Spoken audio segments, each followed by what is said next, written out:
Assalamualaikum warahmatullahi wabarakatuh. Perkenalkan, nama saya Safira Putri Suherman dari Prodi S1 Kebidanan Universitas Medika Suherman semester 4.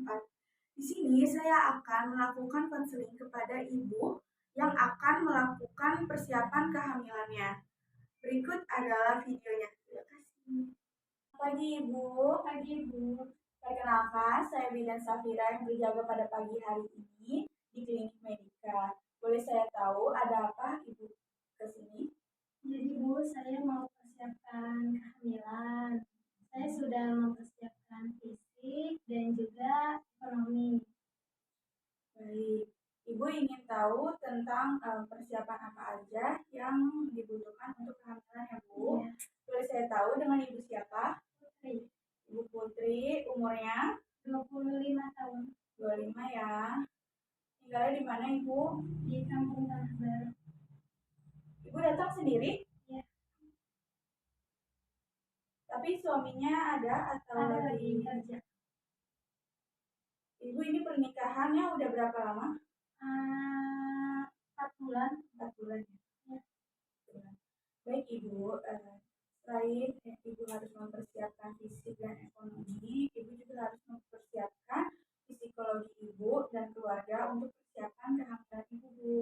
Jadi di sini ini bukan cuma persiapan psikologis Ibu aja, tapi juga harus mempersiapkan psikologis dari keluarga Ibu dan terutama suami Ibu ya Bu. Di sini saya ingin tahu ada 3 tahapan adaptasi psikologis pada ibu hamil. Yang pertama ada di trimester 1, trimester 2, dan trimester 3. Nah, pada trimester 1 ini lebih mengacu pada rasa ibu saya hamil nih, ya ibu tahu gitu kalau ibu tuh hamil gitu. Ibu, ini saya hamil apa enggak ya? Hamil apa enggak ya? Padahal tuh ibu hamil. Jadi ibu kayak masih ragu gitu, padahal ibu udah positif hamil. Terus di sini juga ibu khawatir nih, khawatir akan penantian kehamilan ibu. Ibu kayak menunggu-nunggu, aduh kapan hamil ya, kapan hamil ya, padahal ibu sudah. Nah, adaptasi psikologis trimester 2 ini itu lebih mengacu pada ibu menjaga ikatan agar tetap kuat kepada janinnya. Jadi ibu udah tahu ibu hamil, jadi ibu lebih protek terhadap kandungan ibu. Terus yaitu ada menjaga kehamilan yang sehat. Jadi di sini di trimester 2 ini ibu lebih mementingkan asupan nutrisi ibu untuk si calon bayi ibu. Terus yaitu yang ketiga ada reaksi orang-orang terhadap kehamilan ibu nih.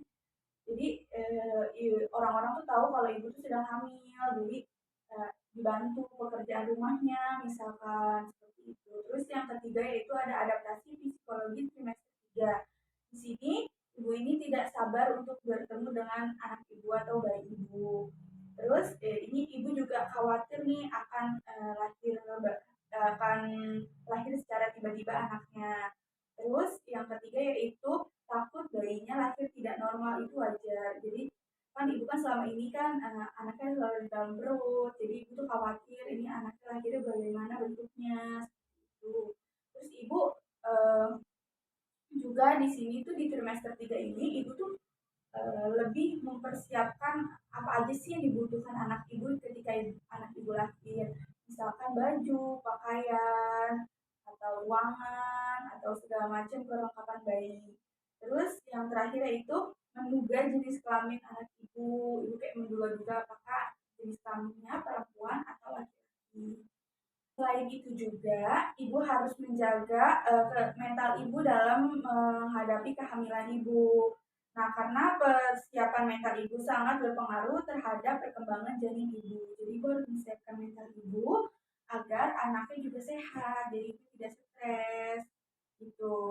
Adapun ya Bu, saya akan memberitahu gejala postpartum depresi, yaitu kurang konsentrasi, merasa tidak cukup, bawaannya itu kurang aja padahal tuh ibu sudah cukup nutrisinya.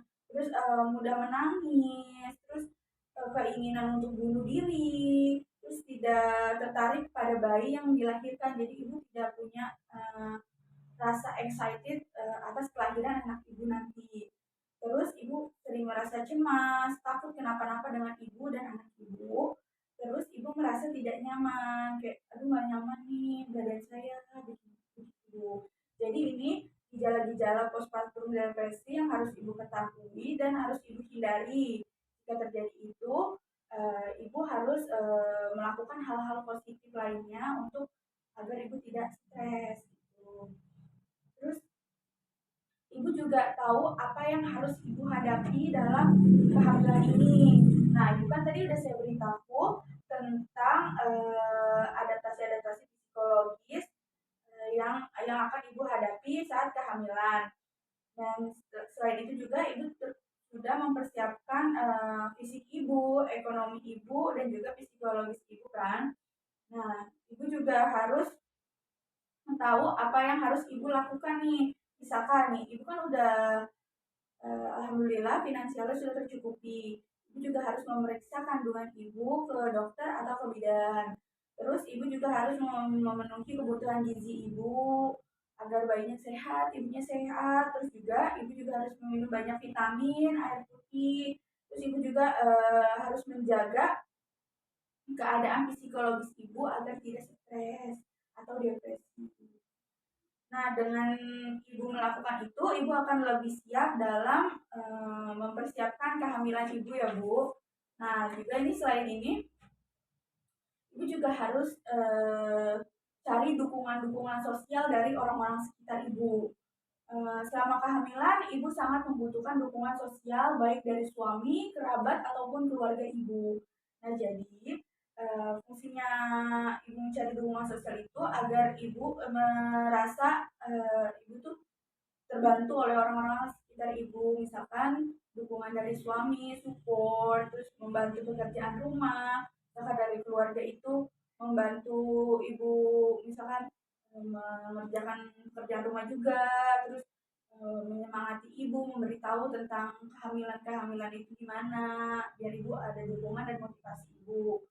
Nah, terus ibu juga harus mempertahankan kesehatan emosional ibu, seperti stres, cemas, dan hal-hal negatif itu harus dijauhkan dari ibu hamil. Karena akan berdampak pada tubuh ibu dan janin ibu. Jadi ibu gak boleh cemas, stres, dan berpikir hal-hal negatif tentang ibu sendiri dan orang-orang sekitar. Terus selain itu juga dukungan dukungan sosial itu atau support sistemnya ibu itu tidak hanya dari suami dan keluarga, itu bisa dari teman, teman untuk cerita. Ibu kan punya teman, pasti kan udah ada yang mungkin udah ada yang melahirkan, dan udah ada yang punya anak. Jadi ibu bisa sharing atau ibu bisa cerita-cerita tentang pengalaman mereka. Jadi ibu tahu tentang apa yang harus ibu lakukan ke depannya. Terus juga misalkan ibu punya komunitas nih di rumah atau di sekitaran rumah, misalkan komunitas senam nih, kalau ibu rajin senam minggu-minggu pagi gitu, nanya nih ke ibu-ibu yang lain gimana sih cara agar selalu sehat, bugar dalam menghadapi kehamilan ibu. Nah, itu saja yang harus ibu ketahui tentang persiapan kehamilan ibu ya. Apakah ada yang ingin ditanyakan lagi, Bu? Tidak ada. Baik, itu saja penjelasan yang saya berikan kepada Ibu untuk persiapan kehamilannya, Ibu. Terima kasih sudah datang ke klinik kami. Terima kasih, Bu. Ya. Mari, Bu. Ya. Sekian video dari saya, kurang lebihnya mohon maaf. Wassalamualaikum warahmatullahi wabarakatuh.